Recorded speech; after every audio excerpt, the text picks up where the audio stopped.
país está incrédulo com a ideia de ter eleições antecipadas. Acho que o país não percebe porque é que vamos para eleições, nem deseja estas eleições, nem compreende qual é a utilidade que as eleições possam ter para o país. E eu também não. E por isso gostava de fazer um apelo ao Sr. Presidente da República.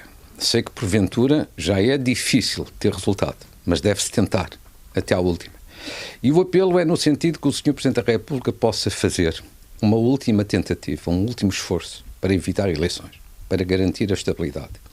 O que poderia passar por um conjunto de diligências, designadamente estas três. Primeiro, o compromisso do Primeiro-Ministro de que responderia por escrito e à comunicação social a dúvidas que ainda alguns têm relativamente às questões que têm vindo a ser discutidas. Segundo, um compromisso do Partido Socialista de que, na sequência disso, retiraria a sua proposta de criação de uma comissão parlamentar de inquérito. E, finalmente, o compromisso de que o Governo, na sequência de tudo isso, retiraria também a sua moção de confiança. Insisto, estas diligências já podem ser muito difíceis em termos de resultados práticos, mas não se deve deitar a toalha ao chão. O papel de um Presidente é ser mediador nestes tempos de crise e eu acho que é importante duas coisas. Evitar umas eleições que são indesejáveis, garantir um mínimo de estabilidade, pelo menos, até ao fim do PRR. Há várias pessoas que consideram que ainda há explicações a dar. Não vou tomar posição sobre essa matéria, quero ser construtivo. Acho que uma das condições seria o Primeiro-Ministro dar esclarecimentos adicionais, por escrito, ou através da comunicação social, ou pelas duas vias. Na sequência disso, o Partido Socialista retirar a sua comissão de inquérito e, finalmente, também ser retirada a moção de confiança. Eu acho que o país agradecia este esforço de todos os agentes políticos. Devem fazer um esforço para quê? Para colocar o país em primeiro lugar. É tão simples quanto isto. Se dá, excelente. Se não dá, pelo menos devemos tentar e nunca deitar a toalha ao chão.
Viagens Algarve.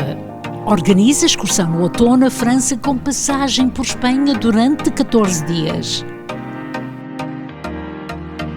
Primeiro destino, Cidade de Lourdes, mundialmente conhecida como importante lugar de peregrinação católica. Baiona, próximo destino, cidade turística e muito festivaleira. Situada na região basca, esta baía deslumbrante, conhecida pela sua beleza, arte e gastronomia, não esquecendo do famoso presunto. Terceiro destino, Catedral Santiago de Compostela, um dos santuários mais procurados a nível mundial. Bordeaux é o próximo destino, conhecido mundialmente como a capital do vinho e terra de Samuel Champlain. Último destino em Toulouse, conhecida pela Cidade Rosa, a construção das casas em tijolo de terracota. Não desperdice esta oportunidade. Voo direto, hotéis, refeições, visitas, autocarro e guia em português. Telefone agora 514-277-1934. Viagens Algarve. Viaja consigo. As condições de inverno não são fáceis para conduzirem.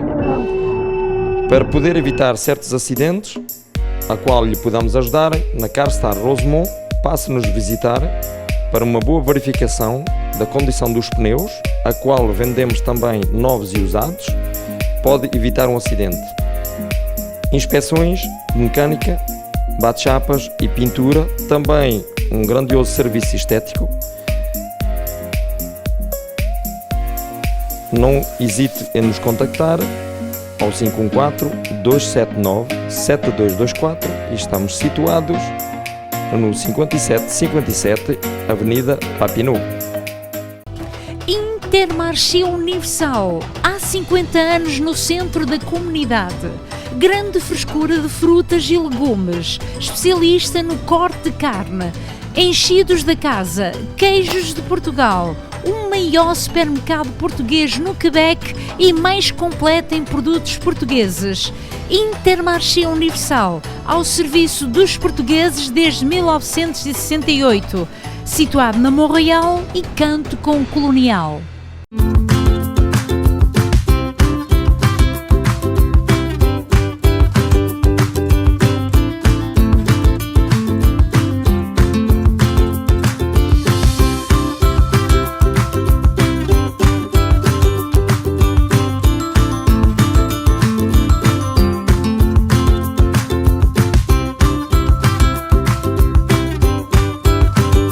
Padaria Nossa Senhora do Rosário, especializada em pão artesanal. Há 35 anos servimos pão fresco todos os dias. Aos sábados fazemos pizzas e bifanas. Temos grande variedade de pastelaria. Venha experimentar. 514-843-6668. Venha fazer uma visita na rua Saint-Hubert, na melhor casa de natas do Quebec.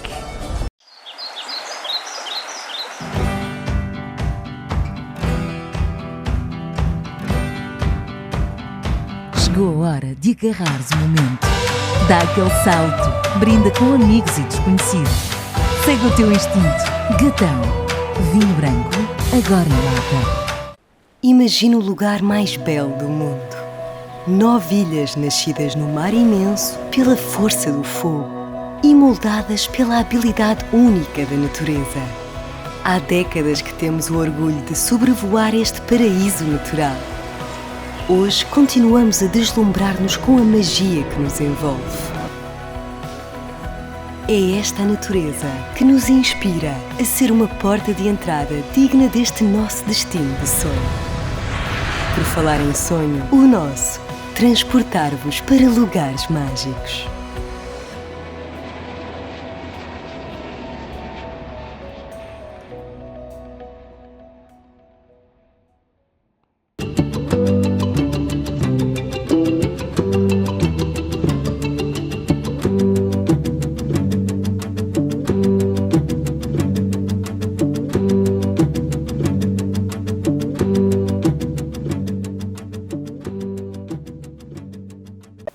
Olá a todos, continuamos a dar relevo à chegada dos portugueses ao Canadá. Mais uma história magnífica. Hoje temos José de Melo e Celeste Soares. Mostram os tempos de há 60 anos na sua chegada ao Canadá. Sou José de Melo, nasci na freguesia de São Brás, no concelho da Ribeira Grande, São Miguel, Açores. Cheguei ao Canadá no dia 22 de fevereiro de 1964. Eu sou Celeste Silva Soares, nasci em Sobral de São Miguel, no concelho da Covilhã, e cheguei ao Canadá no 1º de maio de 1978. Tu que partes, meu irmão, para longe do teu país, ouve bem esta canção, que ela te faça feliz. Para trás fica a lembrança do cheiro a rosmaninho e dos tempos da criança passados lá no cantinho. Lá vai, já lá vai o imigrante com os filhos pela mão.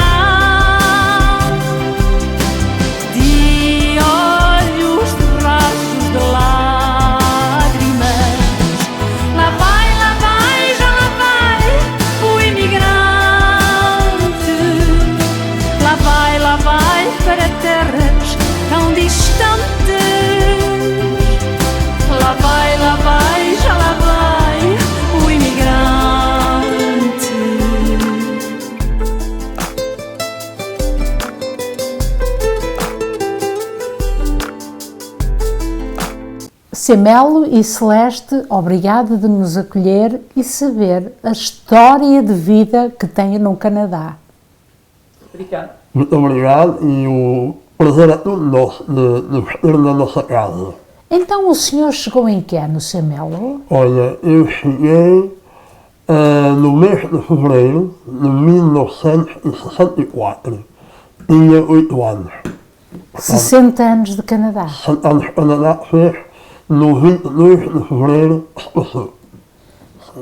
Como é que estava o dia quando chegou cá? O dia nós chegámos, naquele tempo, íamos em São Miguel para Santa Maria. Em Santa Maria, a Canadiana Pacífica vinha de Lisboa, aterrava em Santa Maria e pegava nos passageiros dos Açores e trazia para Montreal. Então nós viemos numa viagem dessas.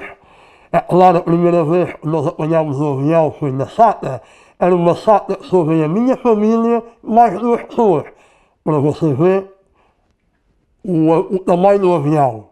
Era um grande avião, mas era um Cessna um DC-3, só levava 7 ou 8 pessoas.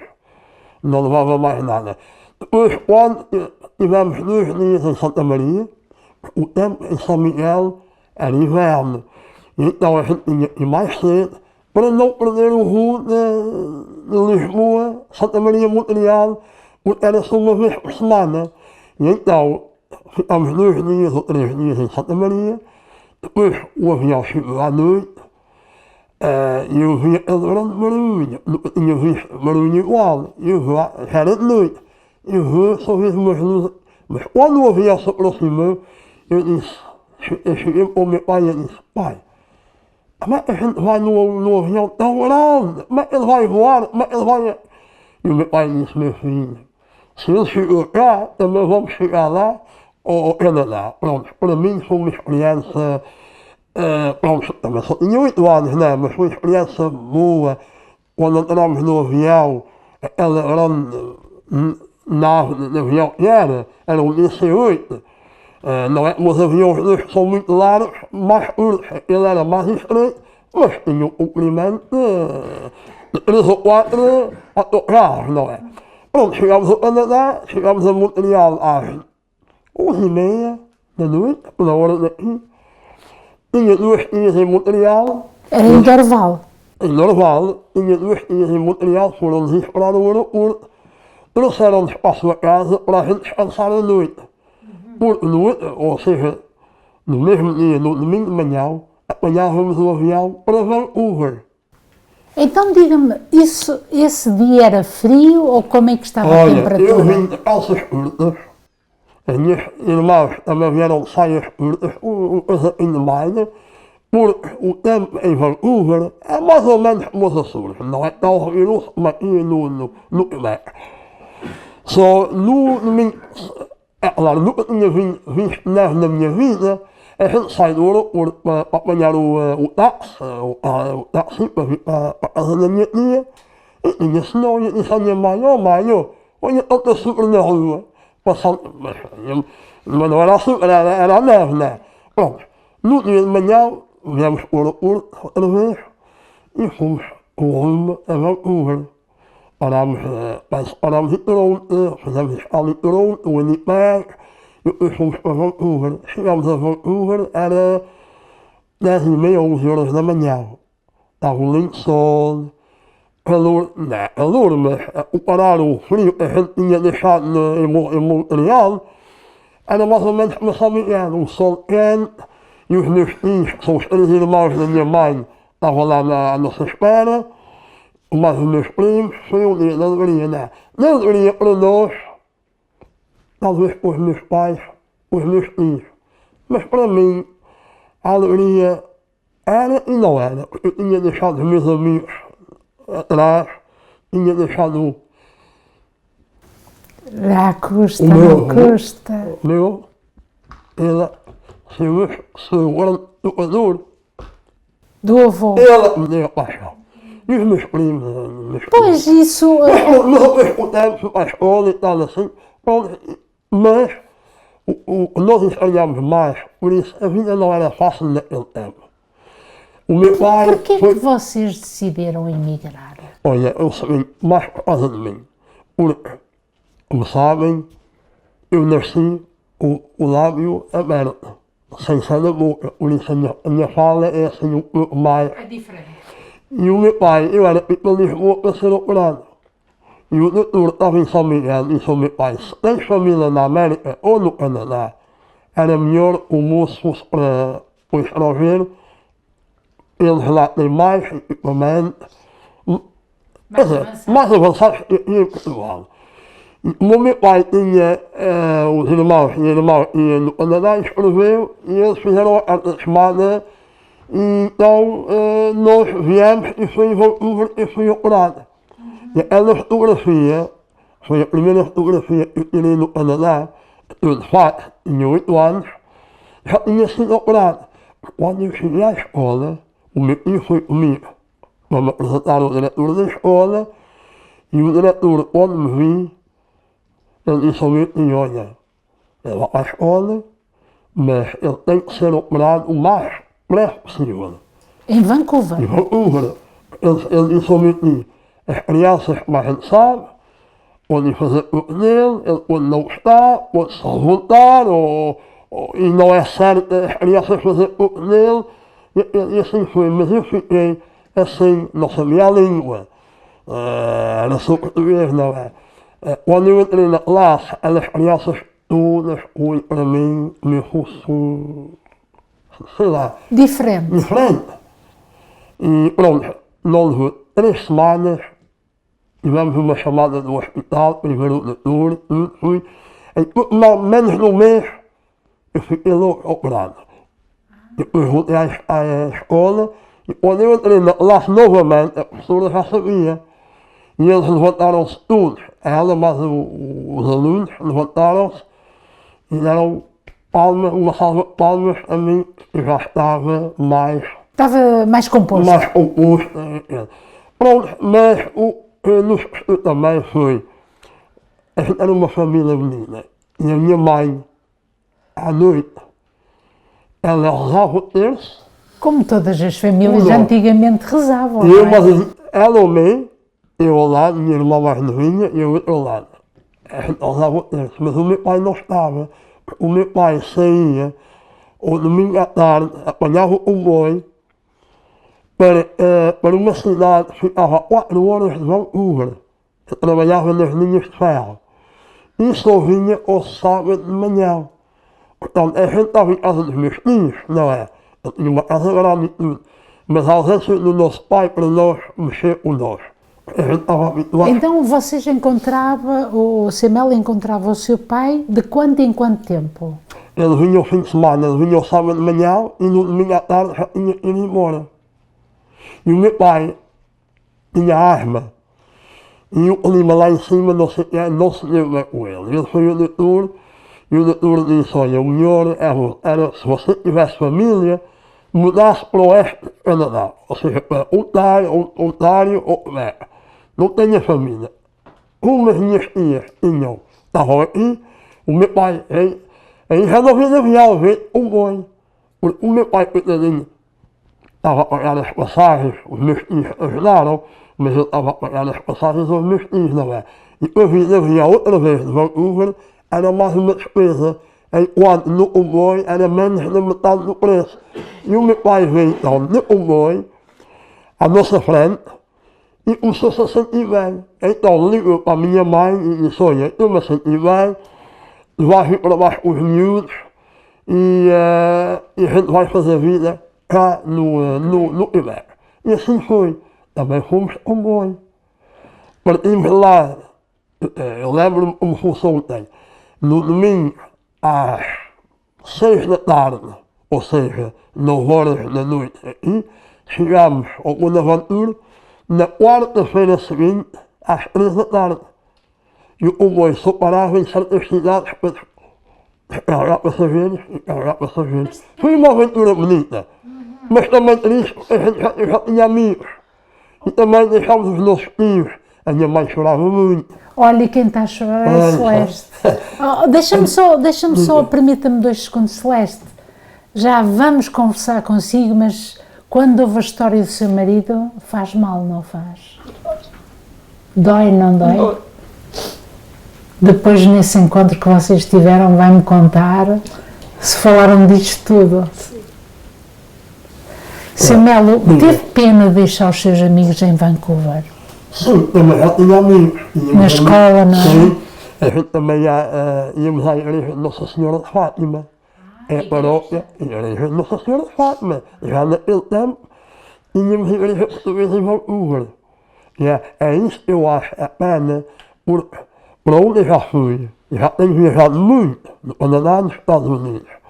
Eu vejo as outras comunidades mais fortes do que tem aqui no Quebec. Não sei porquê, mas é isso que eu tenho presenciado, é isso que eu tenho visto, infelizmente, né? Mas pronto, cada um é o que é. Não? Mas, Samuel, para nós sabermos o sentimento, porque quem sai novo dos Açores vai até Montreal, depois retoma o caminho, vai a Vancouver.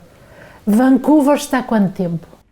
Olha, tivemos até o mês, chegámos em fevereiro, tivemos até outubro. Mas o cortar o laço com Vancouver quando estava a fazer amigos, onde Vancouver lhe deu a possibilidade de você melhorar o seu estado físico, deixou-lhe pena, não é? Deixou-me pena. Mas pronto, viemos para cá, então pronto, e fizemos a vida. E depois... Chegou cá num dia de outono. Chegámos a Montreal em outono, já no outono. E como é que estava a temperatura? Mais fresca aqui do que lá. Porque a gente, a passar Alberta e Saskatchewan, já se via mais neve. E conforme a gente vinha se aproximando, mas Vancouver, a província de British Columbia, já tenho ido lá várias vezes, para mim é uma das mais lindas do Canadá. Em natureza. Paisagens lindas, as montanhas rochosas, não é? Sempre com neve. Mas, notei, a última vez que lá estive, quando cheguei em 64, mesmo no verão, a gente olhava para as montanhas e elas estavam sempre brancas. E agora, há 5 anos que eu fui lá a última vez, já não se notava tanta neve lá em cima das montanhas. Como mudou o planeta? Já muito menos neve, não é? E foi assim, pronto, viemos para baixo, integramos na escola, depois mais tarde... Espera lá, ainda temos aqui que perceber como é que foi a adaptação a Montreal. Porque, entretanto, o senhor chega e vai para a escola aqui. Sim.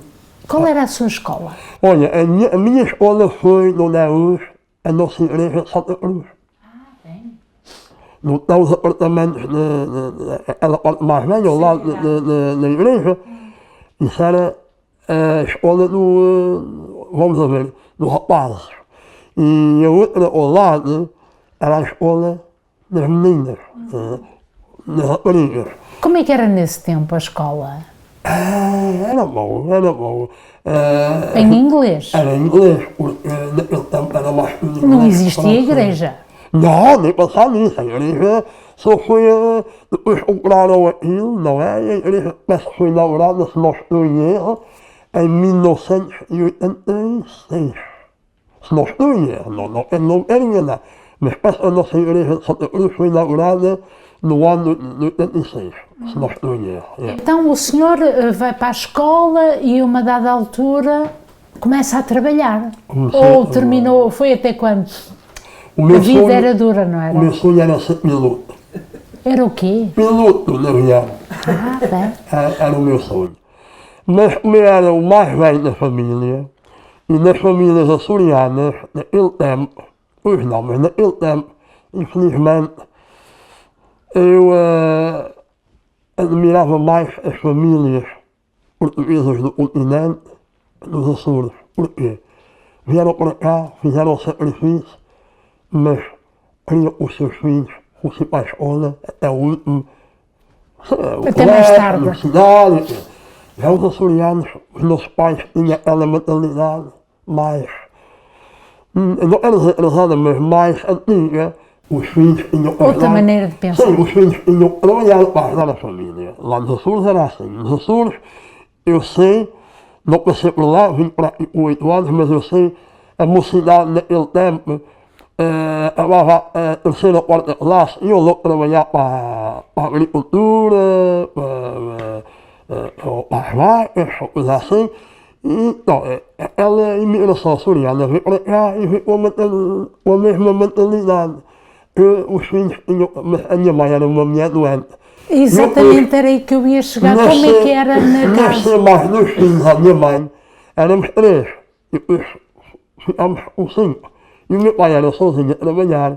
No caminho de ferro, na mesma? Não, estava aqui muito criado. Já mudou ou não continuou? Não, ele veio para cá, trabalhou no restaurante uns meses, depois foi para o aeroporto. Foi trabalhar para a Companhia da Cara, onde trabalhou muitos portugueses. E ele trabalhou lá quase 40 anos, até chegar à sua pensão. E foi assim, de maneira que ele só, eu comecei aos 15 anos. Eu fiz 15 anos na sexta-feira, na segunda-feira comecei logo a trabalhar. Sabe onde é que eu trabalhava? No aeroporto, o primeiro trabalho, como busboy. O seu pai chamou? Não, eu trabalhava dentro do terminal, o meu pai trabalhava... O seu pai arranjou maneira de o meter lá? Sim, falou um senhor que chamava-se Tomé, era o moço da luz, lá dos trabalhadores da luz. Tinha muitos portugueses? Tinha muitos. E ele falou, esse senhor Tomé, manda o rapaz vir cá, eu vou ver o que é que faço. Pronto, fui, ele falou lá com a moça, e eu fui trabalhar como busboy. Era busboy. Levantar a louça suja, pôr a louça limpa, fazer o café, faltava leite, punha leite, faltava sopa, ia buscar a sopa, levava a louça para lavar, os portugueses matavam a sede comigo. Ó Zé, traz a coca, traz a banana, estamos cheios de sede. E eu, traz as coisas, enchia e levava a eles consolavam quando eu estava a trabalhar, né? Trabalhei lá 2 anos, depois fui para o hospital do Children's e lá fiz a minha carreira toda. Mas até aos Children's, Samelo, como é que era a vossa vivência em casa? Com a mãe, o pai? Como é que era a vossa mãe? Para vos preparar, para ir para a escola? Isso é importante que possamos saber. A minha mãe também chegou a trabalhar, não é? O que é que a sua mãe fazia? Trabalhava na fábrica do Paris Style. Paris Style, na Rachel de São Dominique. Era mesmo para casa, e o meu pai trabalhava na cara, mas como o meu pai trabalhava das 3 às 11, a gente ia para a escola, chegava da escola, meu pai estava em casa e fazia-nos o almoço para a gente comer, para depois ir para a escola. A minha mãe também vinha a casa comer e eu depois ia trabalhar. Olha, e qual eram as conversas que a vossa mãe tinha quando ia trabalhar? Ela comentava com vocês ou não tinham tempo? Olha, a gente era uma família unida. Se a mãe galinha, ela era uma delas. Quando eu saía para fora, faz atenção, não venhas tarde, e quando eu comecei na vida da música, chegava às 2, 3 da manhã. Então começou na música com que idade? Comecei aos 13 anos. Qual foi o primeiro instrumento? Vamos lá ver. O primeiro instrumento foi o acordeão. Depois fui para a bateria. Para a bateria fizemos um conjuntozinho que chamava-se Os Sombras naquele tempo. Se não estou em erro, em 70, 71, eu pertencia aos jovens da Santa Cruz, era na Rua Clara. Já existiam jovens? Exatamente, o movimento jovens. Da igreja? Exatamente, na Rua Clara. Não nasceu agora, foi já há muitos anos. Não. Já em 74, quando eu cheguei, tinha começado. E as pessoas se calhar não sabem disso. Sim, mas tinha começado. Eu cheguei em 74 e já estava em ação. Portanto, se começou em 74 ou se começou em 73, não está muito longe. Prontos, mas o instrumento? O senhor começou primeiro por um acordeão e depois? Depois, como já disse, decidimos formar um conjunto, mas não havia bateristas, e eu disse, não há problema, eu vou experimentar se deu jeito. E lá tinha lá uma coisa, Era prato já nessa altura? Não, era mesmo bateria, mas uma coisinha fraquinha, não era coisa boa. E pronto, comecei a gostar, porque naquele tempo O jovem toca a bateria, as moças vão. Vai atrair as moças. Isso, na minha ideia, né? Chupa a bateria. Fiquei lá 3 ou 4 anos na bateria, mas fazia parte do grupo folclore. Já fazia parte. Qual grupo folclore? O Torres de Montreal, do Sr. Lourenço. Nasceu em 66 ou 67. Ok. E vocês estavam onde? Onde é que era que vocês faziam os ensaios? Onde se encontravam? Olha, quando eu entrei, era no Clube Português de Montreal. Muito bem. Na Prince Arthur. Na rua Prince Arthur. Ok, antigamente era lá. Entre São Dominique e Colonial. Ok. Era lá. Depois passou-se para Montreal. Mas os 4 depois entre o Sr. Lourenço e a direção do clube e nós saímos lá para fora. Fomos ensaiar por outro lugar. Ensaiámos na Associação Portuguesa, ensaiámos na Notre Dame de la Salette, era a igreja da Park Avenue, ensaiámos na escola. A igreja que está depois da Sherbrooke, não é? Exatamente. Ensaiámos muito tempo também naquela escola na Santo Irmão, ao pé da igreja portuguesa, na Rachel. Permita-me... É o Sanyud, hoje é o Sanyud. Também ensaiámos lá. E pronto, e agora depois passamos, o Sr. Lourenço deu o grupo à igreja de Santa Cruz. Pronto, já sabe a história, as duas coisas, nós decidimos sair lá para fora, estamos agora no Santa Fá Jesus. Mas eu comecei no grupo folclore com idade de 13 anos. Tinha 13 anos. E era pelo instrumento, e dançar? Não. Só o instrumento? Foi uma vez que veio os primos de London, e era no verão, e um deles tocava viola, e disse, o acordeão, vai puxar o acordeão. E lá fui puxar o acordeão, e sentávamos à porta da rua a tocar, e ela gente olhava para mim, o meu primo tocar, e morava um senhor do continente, a me vi. Eu veio falar com os meus pais, falou com o Sr. Lourenço, o Sr. Lourenço veio falar com os meus pais, e foi aí que começou a história de eu me integrar no grupo folclore. Fala dos pais. Eu gostaria mais que o senhor me pudesse mostrar o quanto foi importante na sua vida toda a aprendizagem com o pai, com a mãe, os valores que existiam na casa. O que é que o senhor mais apreciava, por exemplo, no seu pai? Ele se calhar era habilidoso a fazer trabalhos na casa. O que é que o seu pai ajudava?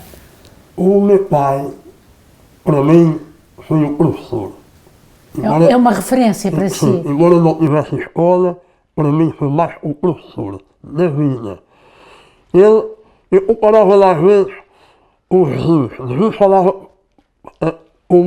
por parábolas, não é? É parábolas, é. Parábolas, Sim. Parábolas. E meu pai às vezes era assim, olha lá filho, para se tens bem, não compres uma camisa nem muito grande nem muito estreita. Mas quando eu senti, ele explicava, foi muito grande, mas foi estreita demais, também fica sem poder mudar. Compre uma camisinha que se tens bem, assim é a vida. Olha, e o seu pai ensinou a milhar? O seu pai ensinou a milhar, guardar dinheiro, saber economizar? O dinheiro não cai do céu. E você lembra-se o que é que fez com o primeiro dinheiro que juntou? Pois me lembro. O primeiro dinheiro. A Celeste está-se a rir. Quando eu comecei a trabalhar, o cheque era dele. Então como é que fazia? Eu só assinava, eu dava o cheque a ele, eu dava-me os trochinhos para a semana e dizia-me, faz atenção, ele não cai de céu. Pronto, mesmo. Depois eu comecei a tocar a música, então eu disse a ele, pai, desculpa, eu estou a trabalhar e trato o cheque, mas todo o dinheiro que eu fizer na música, isso é meu. Olha, e a sua mãezinha, alguma vez tinha precisão de alguma coisa e falar só consigo? Porque às vezes as mães procuram um momento onde estão sozinhas para conversar ou Uma vez, ela estava à espera do meu irmão, mais novo de todos. Já deve ser fora da regra, assim se diz, não era para vir, mas veio. A minha mãe era uma pessoa magrinha, não era muito forte. E ela não sabia como devia se aproximar aos filhos para dar a nova.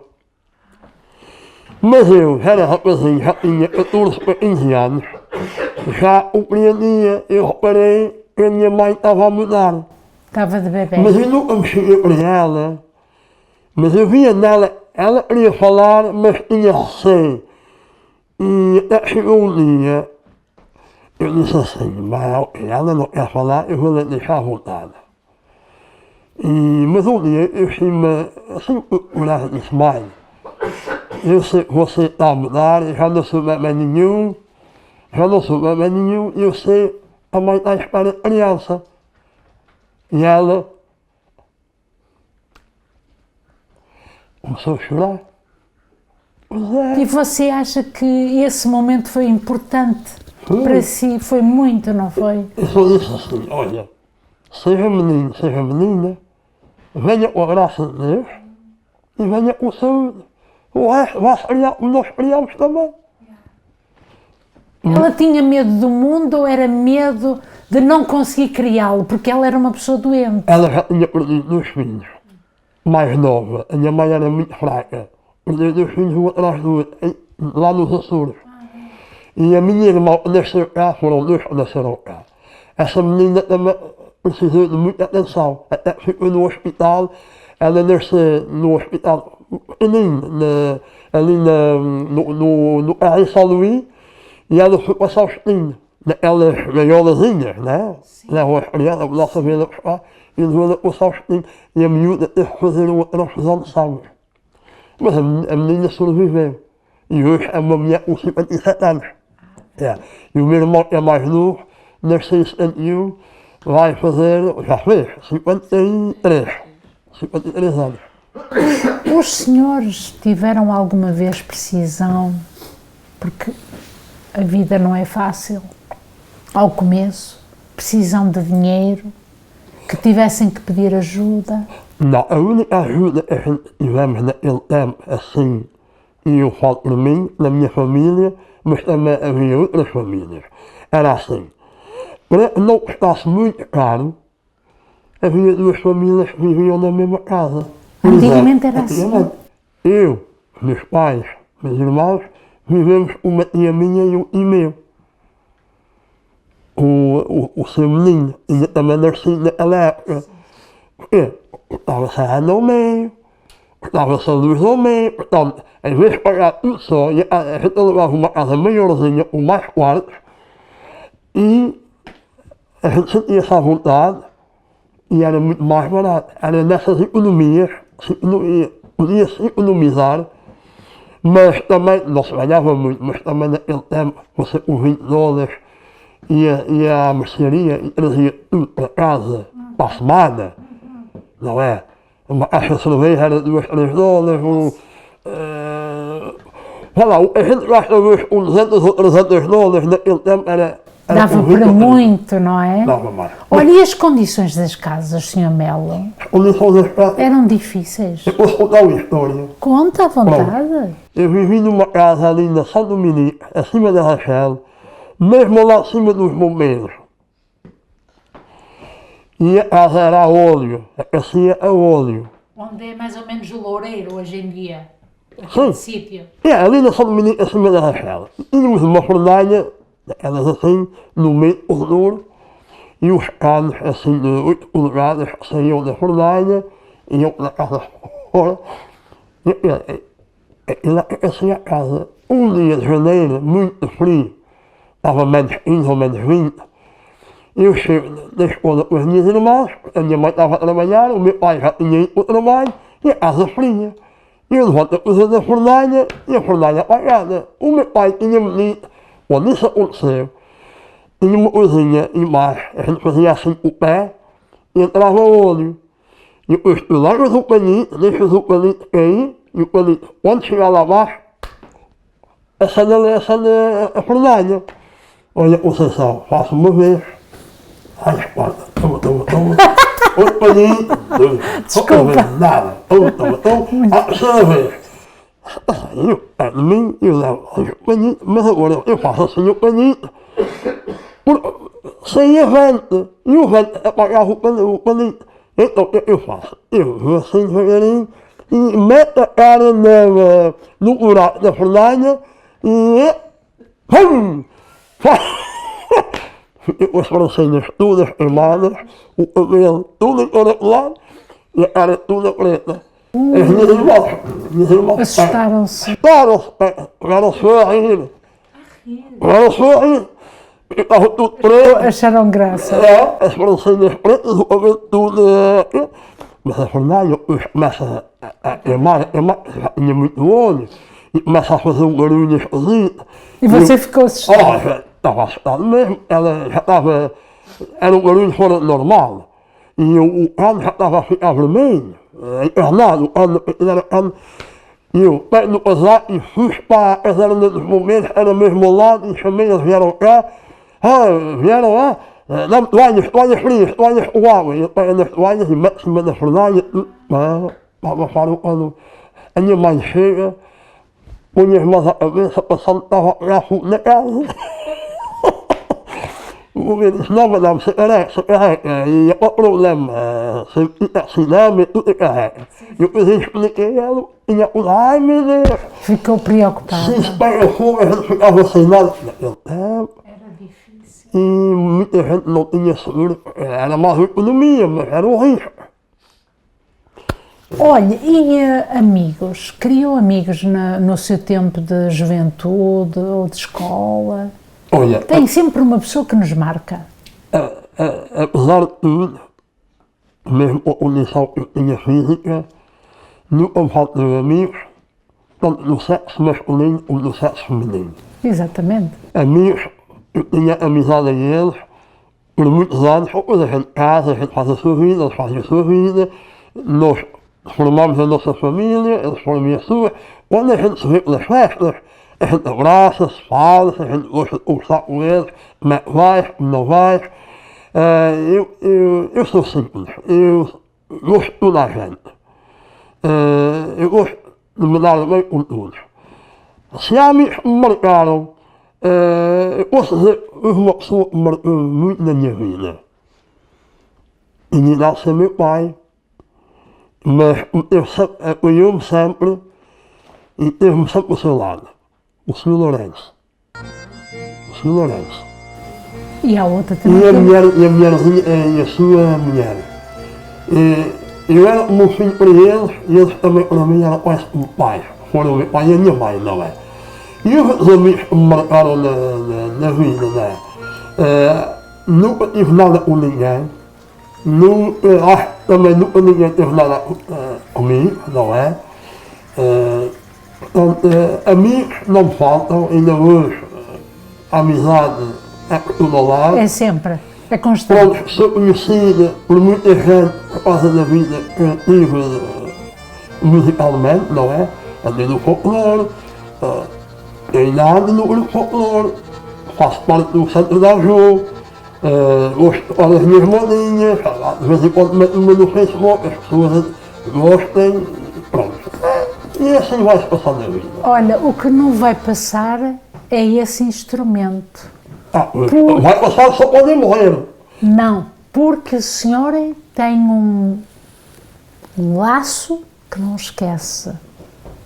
Tinha-me falado do seu avô. O meu avô, sim. Foi ele que ensinou a tocar instrumento. Ele não me ensinou, mas naquele tempo o meu avô tocava com sardina. E um primo nosso, faleceu também há 2 semanas, Deus o tenha no céu, tocava viola. E quando era pelos domingos no Espírito Santo, ou mesmo fora no verão, no instante eu saía para fora, para a porta, o meu primo chegava-se com a viola, a minha tia cantava-se, no instante armava ali um banharinho, dançava o fado, dançava tudo, era uma alegria. E o acordeão para mim foi um instrumento que me agarrou. Foi o seu avô que o ensinou? Ele não me ensinou, mas foi através dele que eu gostei do instrumento. E lembra-se sempre quando olha para ele, é o avô. Por violas, muita gente tocava violas lá. Acordeões não havia muitos naquele tempo.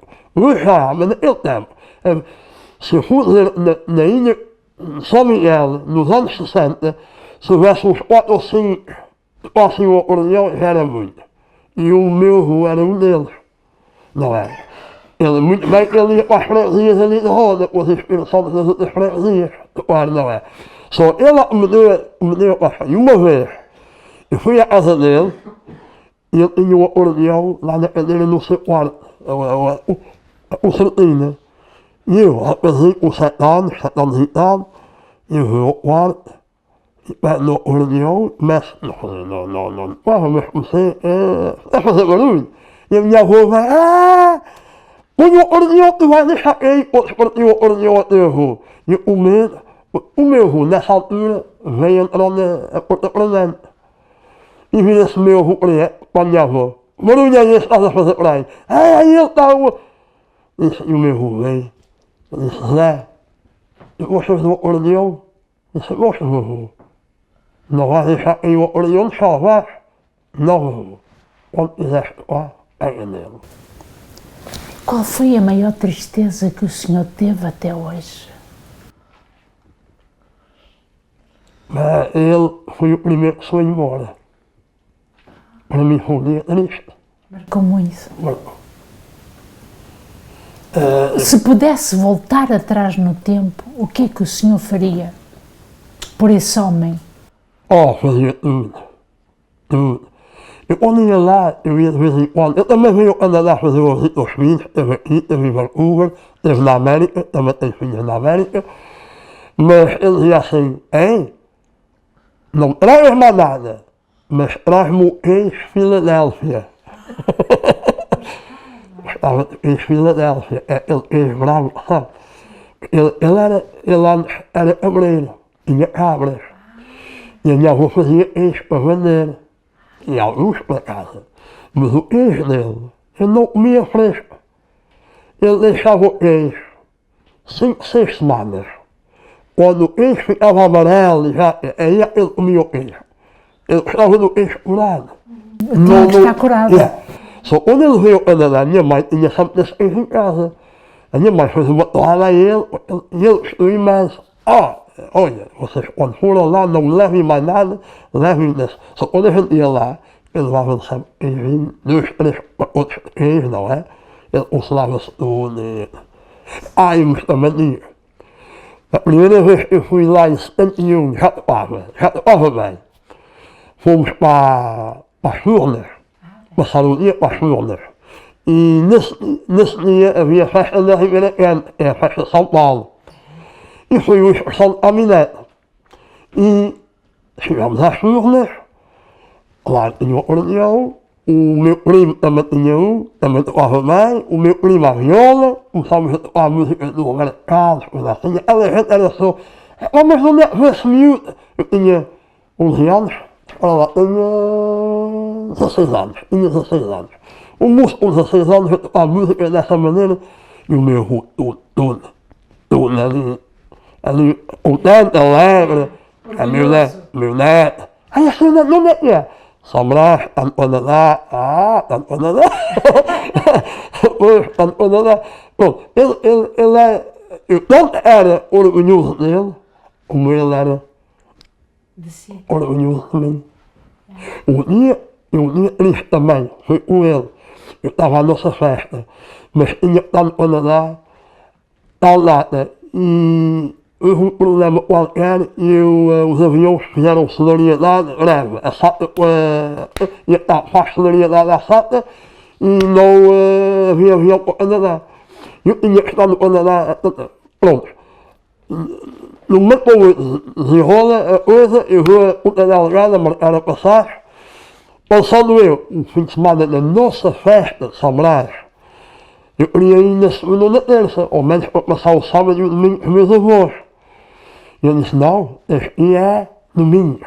Este é domingo, se não for domingo, só para outro domingo. Eu tinha que estar em Montreal na terça ou na quarta-feira. Eu vou para cima, pronto, eu não posso. Vem para cima, e só vou, há um problema. E é, minha filha? E passa assim. Tá, pronto. Já não há festa para mim. Outra fechada no dia de festa, já não há festa. Não, avô, não faça isso. Eu estava com ele, ia me sentar à porta, a tocar com os meus primos, ela já passar e tudo. Mas para ele, eu vi, ele ficou triste. E também, depois eu vim-me embora, e as pessoas estavam já a ir para a missa, e a casa dele era mesmo em frente à igreja. Eu ia para o adro, e vejo as pessoas também A dizer adeus. disse adeus, fui embora. O que é que o senhor No mais, avião, o que é que o senhor mais admirava no seu avô?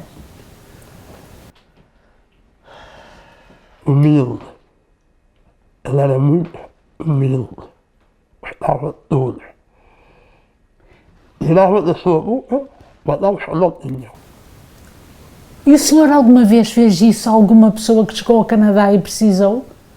Eu não me Mas pais não. conhecia situações assim? Então, conheci várias situações. Pessoas, por exemplo, vinham com 5, 6, 7 filhinhos para aí, também era duro naquele tempo, não é? Embora o pai e a mãe trabalhassem, pagar rendas, pagar 5, 6 filhos, passagens para pagar, a vida não foi fácil naquele tempo. Não é como os imigrantes que chegam hoje, já ainda na palma das mãos, esses refugiados vêm, eu não tenho pena deles, vêm para cá para melhorar a sua vida, mas tem apoio do governo, tem tudo. Nós naquele tempo não tínhamos apoio nenhum. A Celeste está muito emocionada em ouvir o seu marido, não está? Sim, porque quando eu cheguei as coisas eram diferentes quando ele chegou. Mas é isso mesmo que eu quero saber, como é que era a Celeste quando Bem, chegou? eu cheguei ao Canadá no dia dos meus anos, no dia que fiz 16 anos. Eu cheguei aqui. Claro que também foi muito difícil para mim. Em que mês, Celeste? No mês de maio, no 1º de maio. Estava frio ou nem por isso? Estava sol, estava um lindo dia, mas uma semana depois caiu neve. E pronto, também foi difícil para mim como para o meu marido, porque eu também cheguei com 16 anos, ele chegou mais novo, mas eu cheguei com 16 anos, também já deixei os meus amigos todos para trás. Chegar aqui, a vida nova, claro que eu tinha aqui a minha família toda, só tinha deixado lá a minha avó, com quem eu passei, desde que nasci até aos 16 anos, as casas da minha mãe e da minha avó eram perto, estávamos sempre juntos. Também foi duro para mim, porque deixei meus amigos, deixei a minha avó. Mas tinha aqui a minha família toda, os meus tios, meus primos, estava tudo aqui. Claro. O meu pai também já estava aqui. Mas o que é que a Celeste chegou por começar a fazer? Eu cheguei em maio, a escola já estava quase a acabar. Só então, como eu tinha 16 anos, nessa altura a minha tia, nesse verão, ela ia para Portugal passar férias. Só então ela fazia limpeza nas casas. E ela ensinou-me a ir, a pegar o autocarro, e eu é que fiquei a fazer o trabalho dela nesse tempo que ela foi para Portugal. E o que é que fazia, Celeste? Limpeza nas casas. E como é que era? Eu gostava porque a minha tia trabalhava em casa de pessoas com muito dinheiro. Com dinheiro, trabalhava para um senhor que trabalhava na Rádio Canadá, que também como o senhor Alberto trabalhou no Rádio Canadá, trabalhava lá, e então eu gostava muito de ir trabalhar nessa casa, porque era um casal muito simpático e que me acolheu muito bem e gostavam muito de mim. Em francês? Em francês, porque quando eu vi, eu já tinha feito 2 anos de francês lá em Portugal, compreendia, mas não era capaz não tinha prática para falar. Só eu compreendia, a senhora estava de bebê, teve uma menina, e depois, pronto, aquilo para mim foi o primeiro bebê que eu acarinhei aqui. Nunca mais tive contacto com eles, ou depois de uns poucos anos, mas foi pessoas que me marcaram muito, porque cheguei aqui e fui trabalhar lá, e quando chegava a hora do almoço ela chamava-me e sentava-me à mesa com eles, e comia com eles. Só isso para mim foi, pronto, já foi... Foi como família, como uma família, a primeira família canadiana que eu encontrei aqui, embora os meus tios vieram para aqui muito novos, casaram com canadianas. Tenho 3 tias canadianas, 2 já faleceram, mas uma ainda está viva. Mas pronto, comecei a habituar-me bem à língua e tudo. Depois de setembro fui para a escola para a classe de accueil, e fiz um ano na classe de accueil. Também gostei muito, porque tinha pessoas de todas as nações ali, a gente aprendia a falar francês. E a minha professora também me marcou muito, que ela era muito paciente com a gente e dava o tempo da gente se habituar se habituar. Mas pronto, e depois também comecei logo também no rancho, no folclore também. E foi aí que conheceu o seu marido? Sim, conheci, foi lá que eu conheci, mas antes disso eu conheci o meu marido uma semana depois de estar no Canadá. Então foi muito antes. Sim, porque... E mais tarde assim se traçou. E mais tarde assim se traçou o caminho. E então, como é que a Celeste o conheceu com 16 anos? Onde foi? Bem, ele estava no folclore também, ele estava conhecido... Conversaram? Não. Conhecia de vista, mas nunca falei com ele. Pronto, ele também estava, nessa altura, ele estava casado também. E depois, pronto, a nossa história começou mais tarde, quando ele se divorciou e pronto, casámos depois. Sim.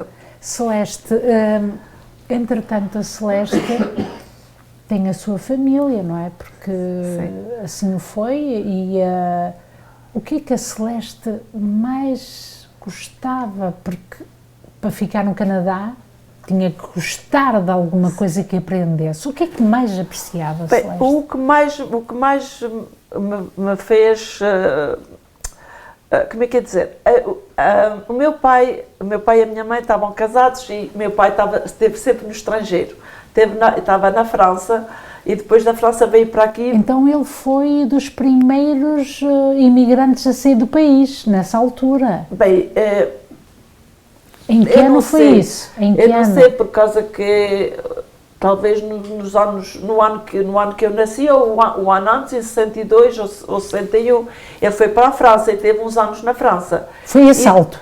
Foi assalto, teve muito tempo sem vir a Portugal.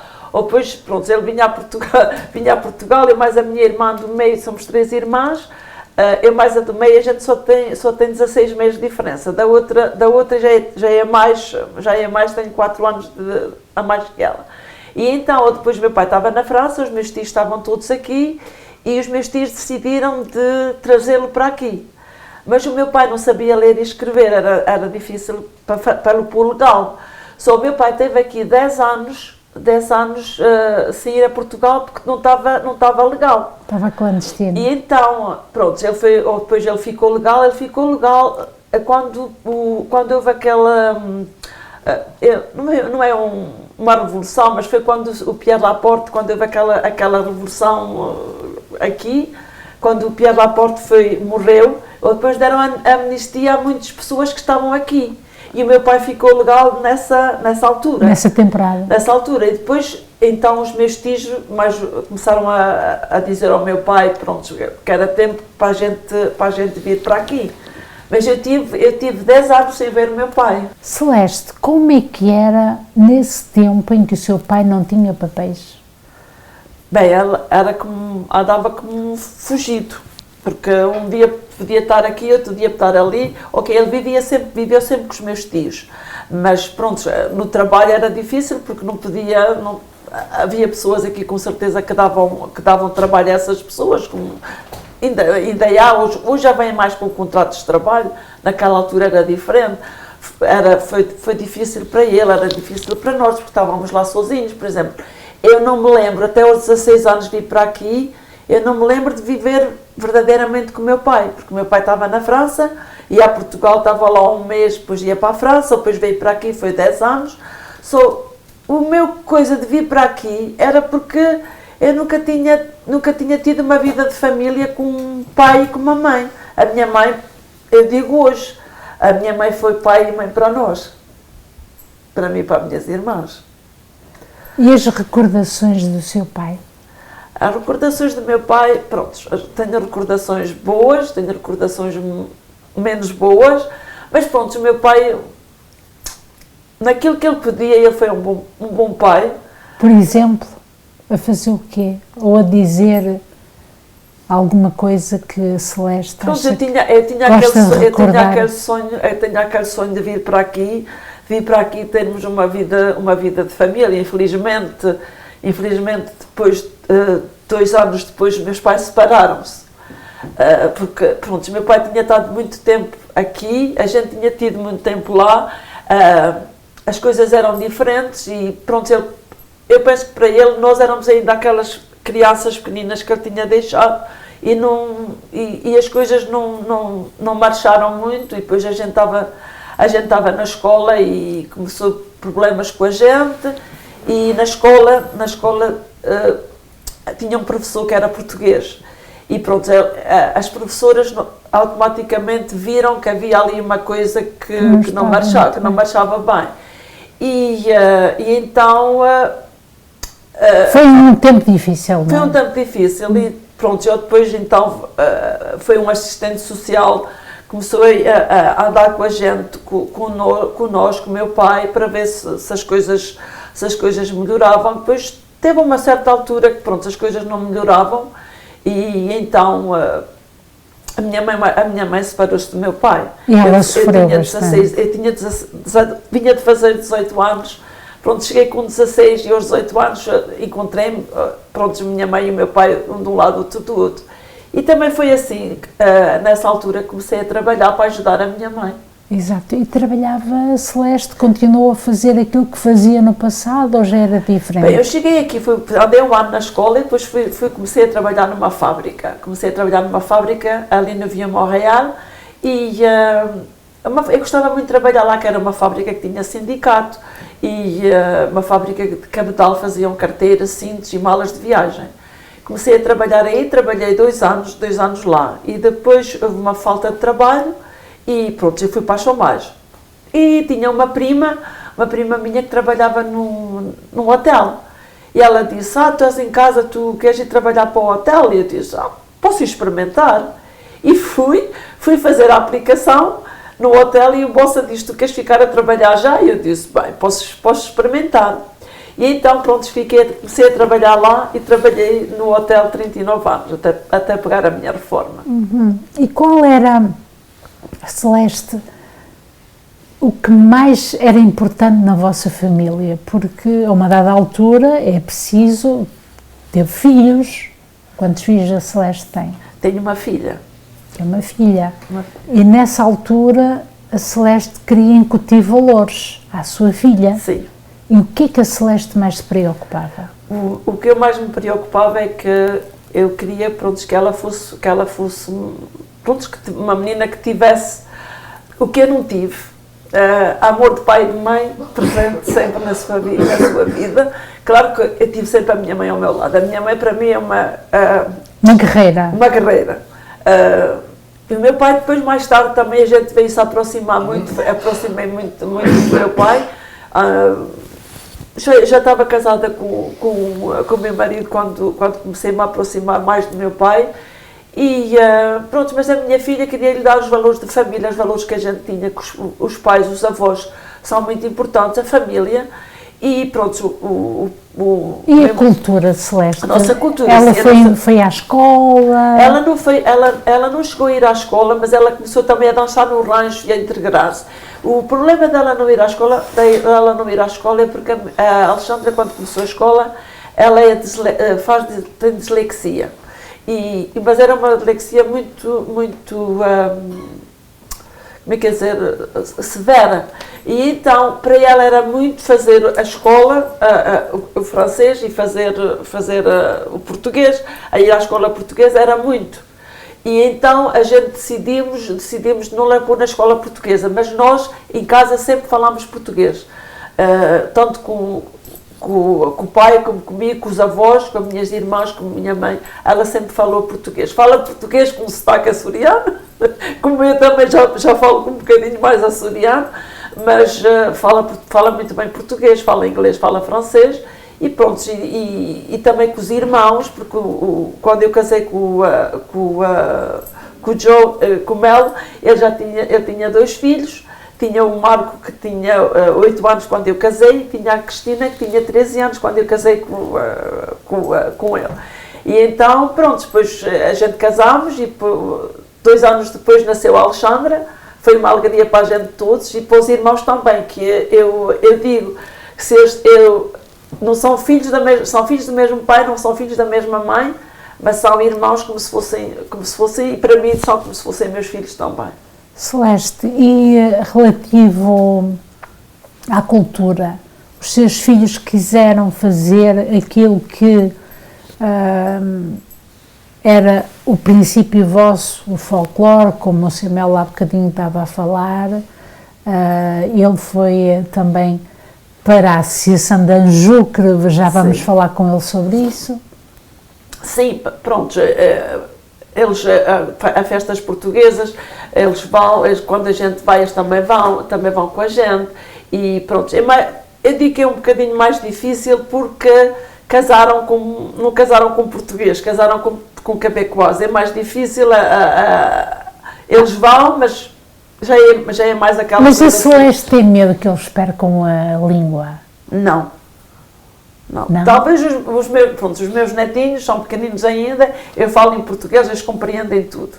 A minha netinha, pronto, ela tem 10 anos, ela compreende, eu falo com ela em português, ela compreende tudo, vai dizer algumas coisas em português, mas não muito, mas ela compreende. E o meu netinho tem 2 anos, eu falo sempre com ele em português, ele compreende tudo também.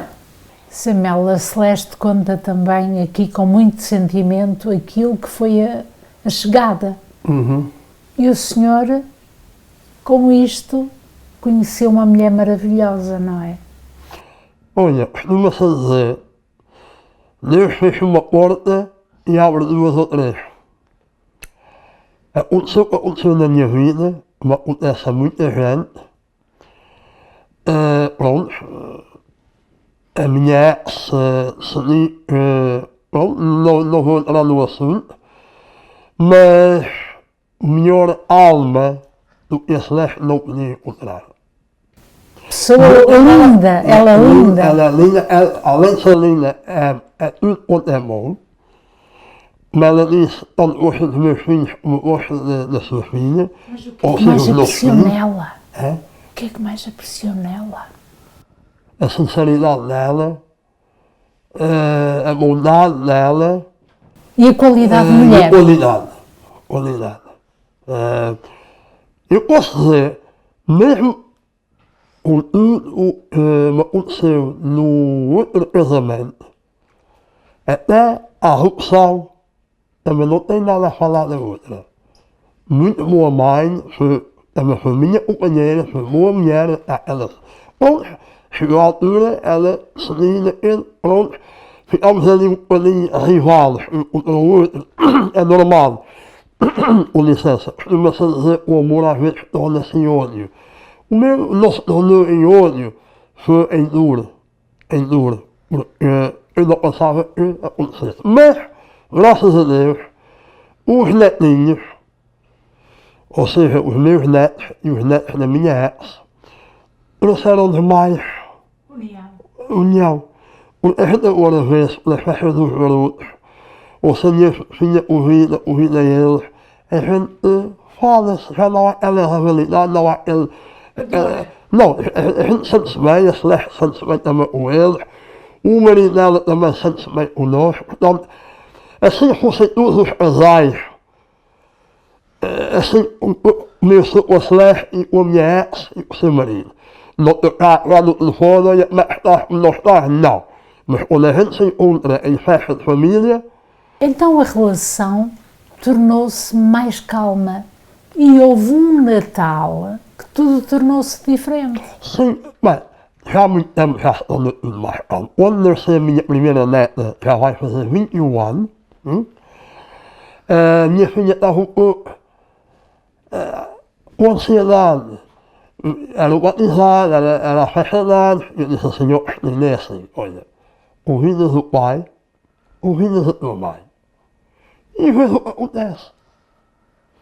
Se eu for, se a tua mãe for, se ela não se sente à vontade, talvez não venha, se eu não me sentir à vontade, talvez eu não vou, mas tens que respeitar um ou outro. Pronto, chegou-se o dia e a gente estava lá todos. A minha filha ficou contente, muito contente.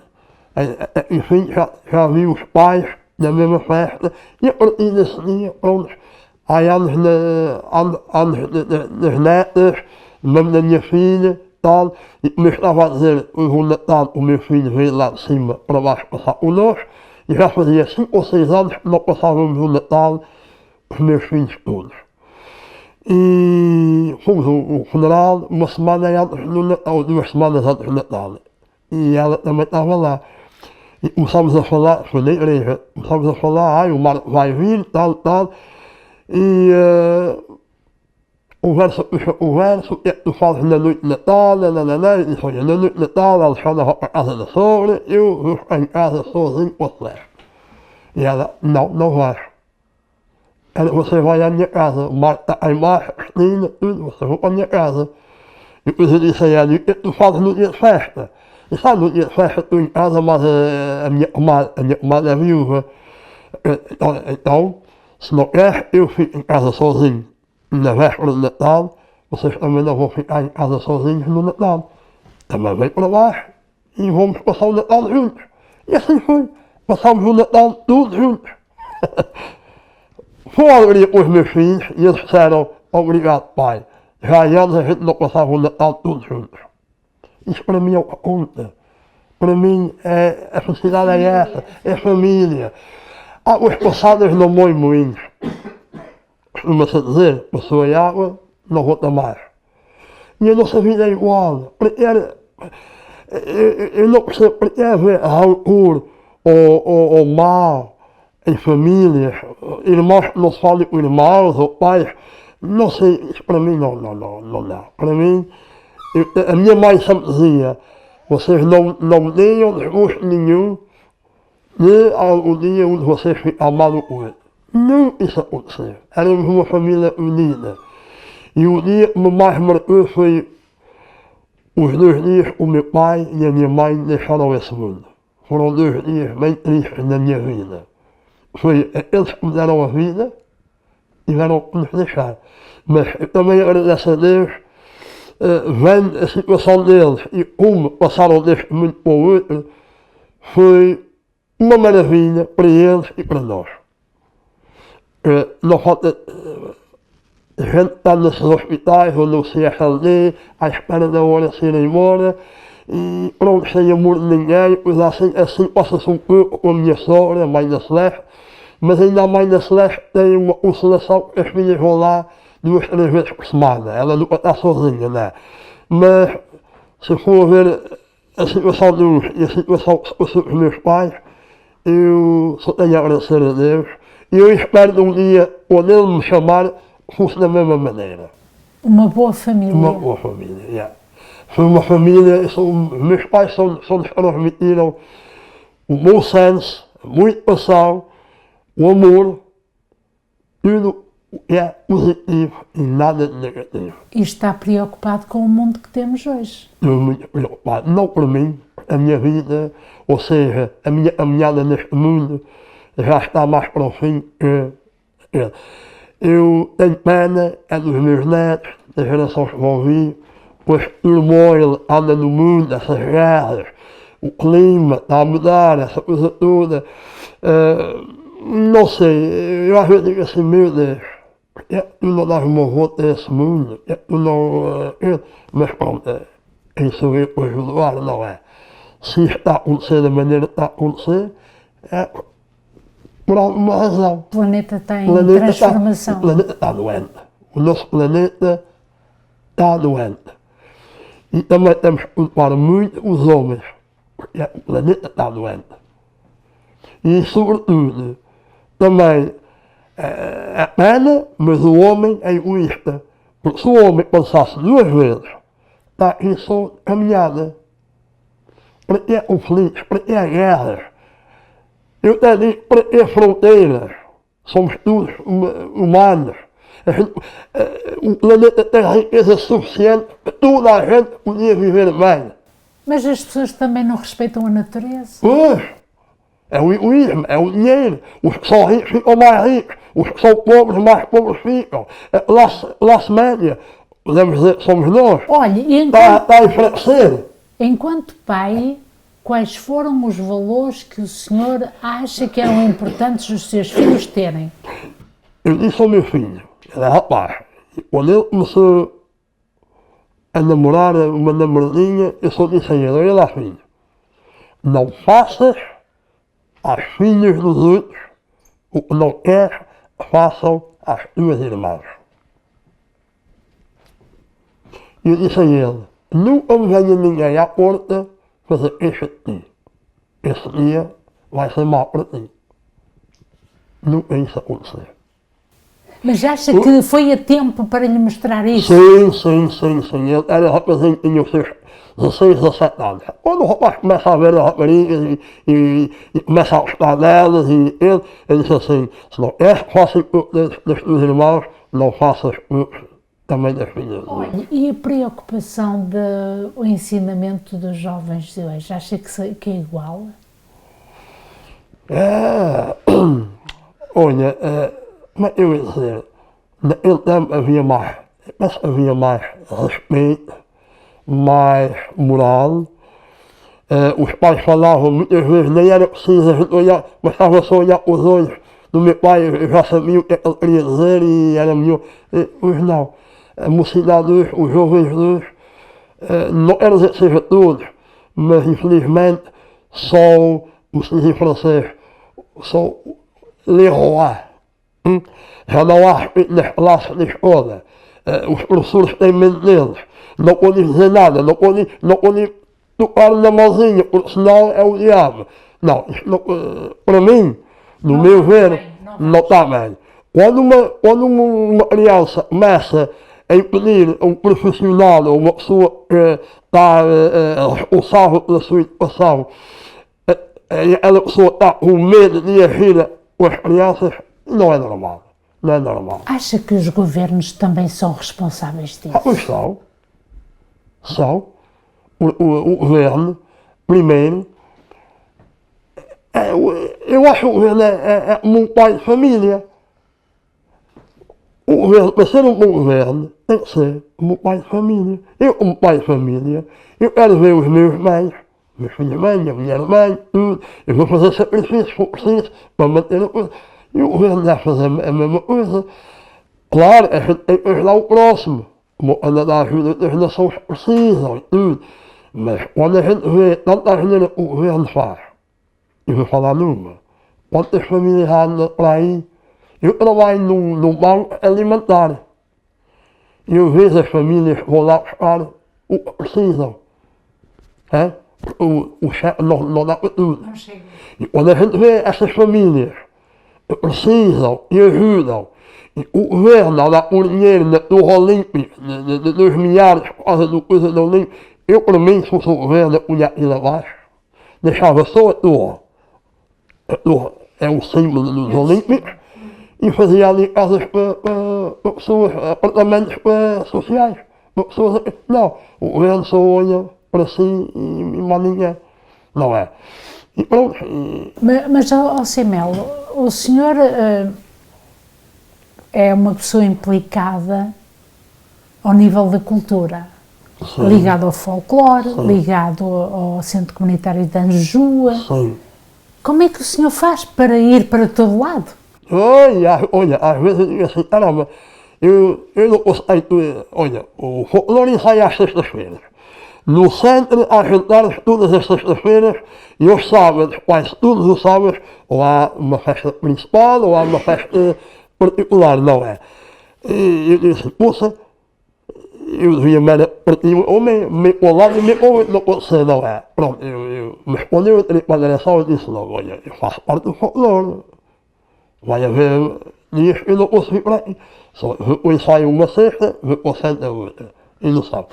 Mas sente-se feliz? Sinto-me feliz, dá muito trabalho, muita hora fora de casa e a cultura tem que estar sempre presente. Exatamente, mas também é preciso ver, ok, eu estou lá muito tempo, eu tiro o meu chapéu, a direção que lá está, já está lá primeiro do que eu, e as outras direções que tiver, eu vou falar de pessoas que já estiveram lá 10, 12 anos, ainda está lá o Luís, a Lucy, estão lá 10, 12 ou 13 anos, eu tiro o chapéu a eles, porque não é fácil deixar as famílias, dias de festas nas famílias para ir para o centro mas a gente faz. Diga-me só uma coisa, acha que o governo em Portugal valoriza o quanto as pessoas trabalham pela cultura fora de Portugal? Olha, eu nessa pergunta eu não vou dizer nem que sim nem que não. só sei dizer que nós portugueses cá fora de Portugal temos a nossa cultura mais do que eles lá em Portugal. E o governo ajuda as nossas culturas aqui, eu não posso dizer que não. Talvez pudesse ajudar mais. E reconhecer mais, sobretudo reconhecer mais. Mas pronto, eles lá não vão lá sabe, cara. E a gente, é melhor que nada, não é? Compreende a maneira que eu estou a falar. Eles não dão milhares de dólares, né? Mas pronto, não é tudo. Entende, não é? Também temos que ver. Portugal também não é um país assim tão rico como isso, não é? E também tem lá as pessoas que também precisam. Agora, eu também falo, como eu disse, eu falo a favor deles e também o que eles devem fazer. Eles devem ajudar as nossas comunidades a no estrangeiro. Se a gente está a apresentar, a tomar conta da nossa cultura, a enriquecer a nossa cultura, porque amanhã a nossa geração, quando se for embora, a nossa cultura vai morrer, infelizmente. Porque os nossos filhos não mantêm a mesma tradição que nós. Mas se leste nisso, eram pessoas diferentes, não são da nossa cultura, não são da nossa língua. Mas quanto ao governo, também temos que compreender que o governo também tem as suas preocupações lá dentro do nosso país, não é? Estão muito mal orientadas. Estão muito mal orientadas. O senhor vê no ecrã, não é? Pois vê. Infelizmente. E veja lá as eleições de ontem, o que deu. O Chega chegou um bocadinho para cima. E está preocupado com isso? Não estou. Porque eu penso que a malta, o nosso povo já está saturado. E não é só o nosso povo em Portugal, é por todo o mundo. Ou em América, está terrível. O medo é do Trump. Mas, pronto. Por que o senhor tem medo? Medo, ele homem é maluco. Ele tem coisas que eu concordo com ele. Não é tudo, mas na maneira que ele age espontaneamente. E não diz coisa por coisa. Não tem educação de ser um presidente. Mas uma coisa sabemos, os fake news... Fake news. Os fake news, tudo que é contra ele é tudo fake news. Tudo que é verdade, ou seja, tudo que é verdade contra ele é fake news. E assim, a verdade dele é sempre única. É sempre única. Sr. Melo, a terminar, eu sei que o tempo nos come e passa tão rápido, mas é tão bom saber como foi, em parte, alguma da sua realidade neste Canadá. O senhor nunca se arrependeu de estar no Canadá? Não. Pelo contrário, eu sei e reconheço, se eu tive uma vida boa e continuo a ter uma vida boa, vim para o Canadá. E eu, quando falo assim, falo por muitos imigrantes que vieram naquela altura. Hoje em dia, se eu estivesse lá, talvez não vinha. Porque a situação é outra. Lá, diferente. Mas é o meu país de acolhimento. Ou seja, Canadá no coração. E o Santo Cristo? Mas a minha alma... E o Santo Cristo? A minha alma e o Santo Cristo também vem comigo no coração. É a sua fé. E vou lá sempre quando posso. Já fui ao continente 3 ou 4 vezes, os Açores... A Senhora de Fátima? Nossa Senhora de Fátima já lá tive 2 vezes. O nosso Portugal... Eu, se tivesse poder, mas é tal coisa... Eu disse à Celeste, eu vendi essa casa aí, os Açores... Mas há uma coisa que me amarra, é os filhos e os netos. Porque o senhor tem mais tempo de Canadá do que de Portugal. Não, muito mais. Eu sou mais canadiano do que português. Mas tem as duas? Tenho as duas nacionalidades. Não, e se você olhar para a minha casa, as linhas que eu tenho atrás de mim, diz tudo o que eu sou. Eu sou açoriano português 100%. Purlene. Purlene, isso é que chama Purlene, eu nasci lá. É verdade. Eu sou Purlene dos Açores de Portugal. É puro. Eu não digo assim, eu sou açoriano. Não, eu sou açoriano, eu sou português. Ponto final. Os Açores é um arquipélago português. Pronto, somos todos portugueses, ou Madeira, ou Continente, ou Açores, somos todos portugueses. Acha que eles, não, Açores é Açores. Não, não, não. Açores é Portugal e Portugal é Açores. Celeste, quais são as palavras que no final de um encontro assim são boas de se ouvir? Porque há sempre jovens que não conhecem a realidade dos nossos pais, dos nossos avós. E hoje retratamos a vossa vida. Há sempre palavras que nós podemos dar de recomendação.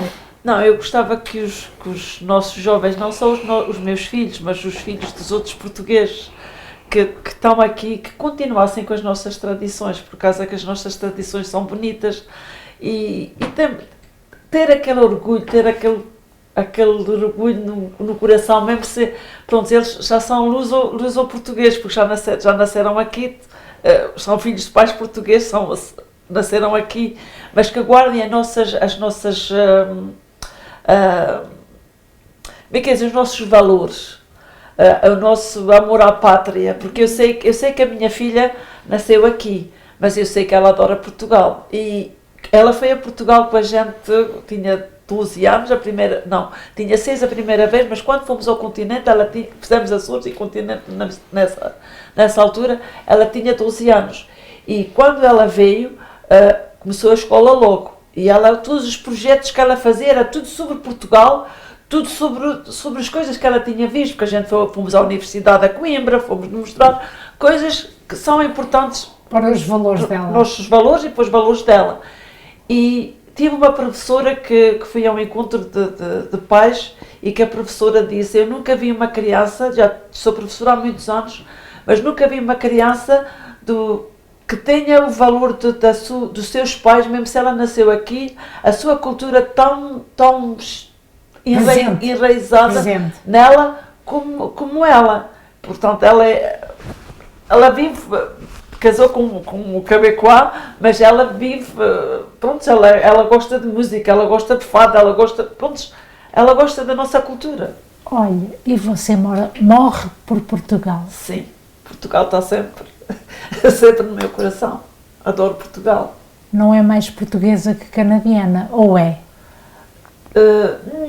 Não, eu penso que eu sou igual. É difícil? É difícil escolher por causa que a gente diz, ok, a gente vai a Portugal, é imigrante. A gente está aqui, é imigrante. Só a gente tem as... Não, como é que, eu já nem sei explicar, por causa que é a nossa terra, a gente veio para aqui e aqui e lá a gente é imigrantes. Mas pronto, eu sinto-me bem lá, sinto-me bem aqui. Adoro ir à minha terra, adoro ir aos Açores, e adoro o Canadá. Isso é a minha terra de acolhimento, que me acolheu e que me deu tudo o que eu tenho. E que respeitou muito, que me respeitou e que me deu tudo o que eu tenho hoje e o que eu sou. Semelo, um laço que existe com o seu pai e que o marcou para sempre. Foi uma vez, um domingo à tarde, estávamos a passear na rua Salorão, ao pé do Neves, o Clube Português de Montreal. Tinha ali uma montrazinha de roupas, mas tinha um acordeãozinho pequenino, dentro da sua caixa aberta. E eu lembro-me, eram $37,99. E eu fiquei parado ali, e o meu pai viu que ia ver e disse, vamos embora. E eu sempre ali, e ele viu que eu estava com o acordeão. E eu disse, é tua, estás a gostar do acordeão? E é, pai, eu gosto muito desse acordeãozinho, mas eu sempre não posso comprar. Eu era novinho, mas eu sabia dar o valor à vida, o sacrifício que meus pais faziam para nada nos faltasse, não é? E pronto, sabes que o pai é sentado um pouco, não passas fome, não é, meu filho? Não, pai, não passo fome, mas eu gosto muito do acordeão, pronto. Olha, a gente morava na Santo Urbano e Morreado, e a escola era onde era a Santa Cruz. Só eu vinha para Santo Urbano para a escola de manhã, mas ou à tarde, ou meio-dia, eu vinha sempre na Salorá, parava na loja e via o acordeão. Fiz isso até um dia o acordeão desapareceu. E quando eu cheguei lá e não vi o acordeão, eu senti qualquer coisa dentro de mim, só não. Já não tenho união. Eu, para mim, já não tenho união. Eu fui para casa e sou meu pai, olha, o união já não está lá, e eu estava tão dizendo, querido, o que é que eu fazer? Se calhar alguém cumpriu. Bom, eu fiquei triste, mas passou. Na noite de Natal, o meu pai tinha sempre essa mania. Já em Portugal era a mesma coisa, ele era o último a sair de casa. A gente passava, era um menino Jesus, vinha trazer os brinquedos ao sapatinho, mas era ele que punha aqui no instante e depois. E ele, vai-te andando, eu já vou ter contigo. E eu, fomos para a missa do Galo, na Santa Cruz, na Rua Clara. E quando chegou, a missa acabou, viemos para casa, a gente tinha coisa, era um calzinho de licor, ou licor de casa, ou um vinho do Porto, uma bolachinha e tal. Pronto. E o meu pai disse assim, homem, tu nada vai estrear o Natal. Tinha uns presentezinhos, mas não tinha nada que eu visse que fosse o acordeão. Ele disse, já foste ao quarto? Eu disse, não, vai lá ver o quarto. Eu vou ao quarto, abro a porta, em cima da cama que estava lá o acordeão dentro da caixa, com a caixa aberta e o acordeãozinho. E para mim, já não dormia aquela noite. Marcou. Isso marcou para o resto da minha vida. Marcou porque ele fez uma surpresa ao mesmo tempo. O sacrifício. Eu vi. Eu tenho um pai bom. Era o seu herói, não era? É o meu herói. Tenho um pai bom e ele disse assim, oxalá que um dia eu seja tão bom como os meus filhos também foi para mim. E eu agradeço a Deus, os pais que tive, e da família que tive, e tenho. Só deu graças a Deus.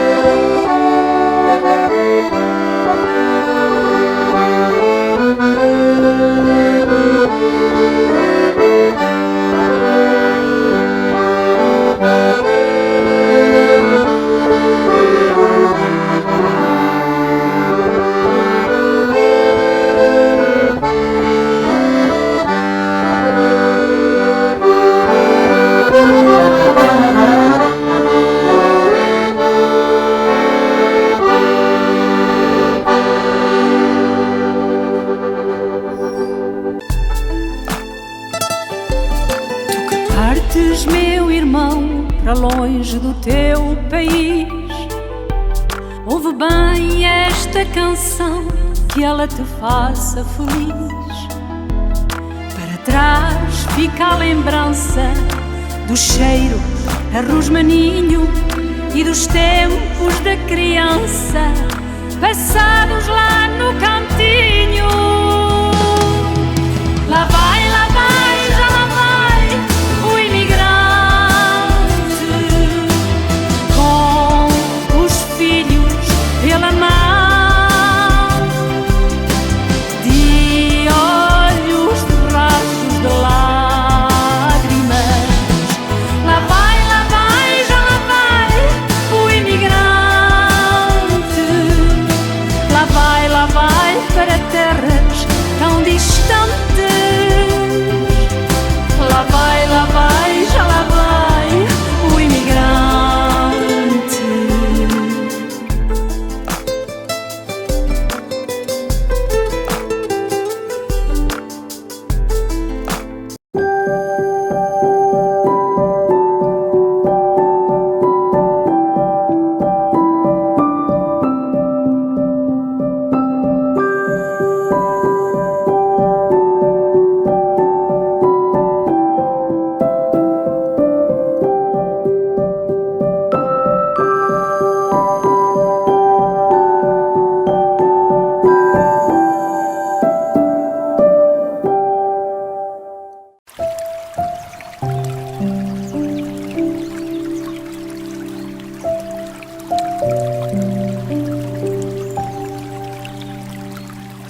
Como poder sorrir no meio de tanto sofrimento é o que muitos se perguntam. Encontrar a paz tornou-se num desafio. Angústia, discussões, tristezas, dores, sofrimento. Tome uma decisão, não sofra mais. Saí de uma depressão, recuperei o meu casamento, a minha saúde e a minha família. Telefone para a sua consulta e podemos ajudá-lo. Linha de ajuda espiritual 514-913-9439. Recuperei família, saúde e finanças. Porque para Deus nada é impossível.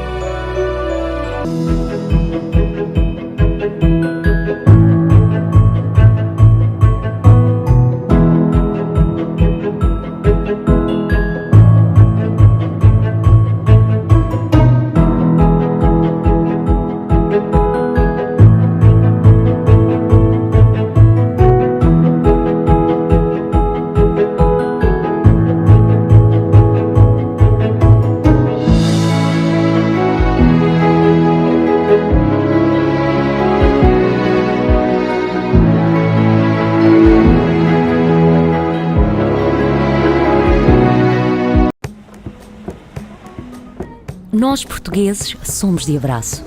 É o nosso cartão de visita. Antes de trocar nomes, já estamos a trocar abraços. Quando alguém nos dá a mão, nós queremos logo o corpo todo. Abraçamos quem vem, abraçamos quem vai, abraçamos quem vai e volta. Como companhia de bandeira, abraçamos todas as bandeiras e abraçamos todas as línguas. Calma, não nesse sentido. Oui parlare un poquito de tu. Abraçamos um futuro melhor, um passo de cada vez. De norte a sul e com tantas costas para abraçar, os nossos abraços são calorosos, às vezes demasiado. E é com esse espírito que abraçamos este mundo e o outro. Abraçamos la viande rose, o dolce fare niente, o salam aleikum e o show de bola. Abraçamos o jantar com pauzinhos, o chá das 5 e o almoço com as mãos. Venham de lá esses ossos. O abraço está para nós como desenhar mesas bonitas está para os suecos, que são ainda mais bonitas quando lá aterram petiscos portugueses. Aqui ou acolá abraçamos o desconhecido, aqueles que acabamos de conhecer e aquele português que encontramos sempre pelo caminho. Português? Seja o abraço 1 a 1, ou o abraço de grupo, o abraço tímido ou o abraço atrevido. Somos portugueses, somos de abraço. Sempre prontos a abraçar a próxima viagem. TAP, abraço ao mundo.